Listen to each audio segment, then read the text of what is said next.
Hello, I'm Max Brantley with the Arkansas Times. It's Monday, July 7th, and I'm going to talk about the news in Arkansas today.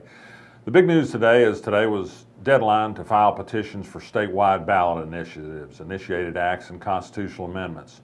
Two groups filed petitions that on the face seem to have enough petition signatures to qualify for the ballot.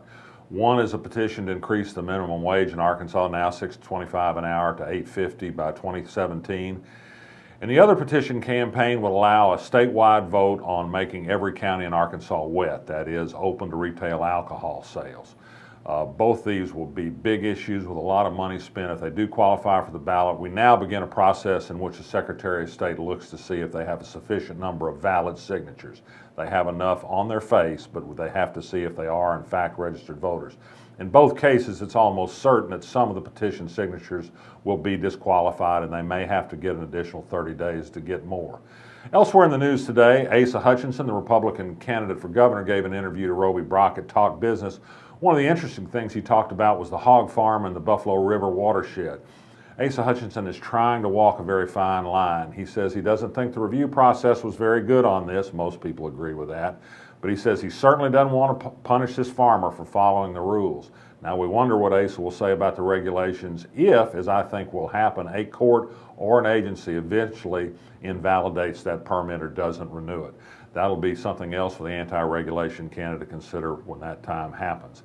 Elsewhere in the state today, Baptist Health announced the groundbreaking of a new hospital in Conway, where Conway Regional Medical Center will be a competitor. Most people are laying off workers at hospitals, consolidating operations.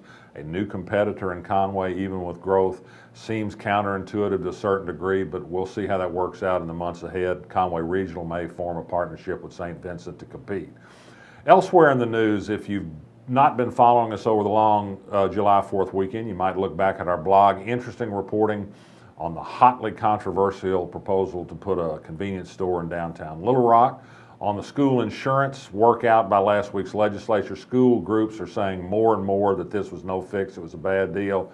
And finally, drink up, wine drinkers. There are a lot more out-of-state wineries that have taken advantage of a new state law to allow interstate sales by mail than in-state wineries have. But you got to visit the winery in the first place to qualify. Oh, and speaking of intoxicants, I forgot one thing.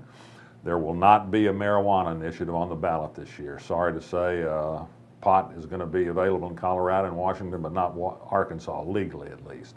I'm Max Brantley. I'll see you again tomorrow.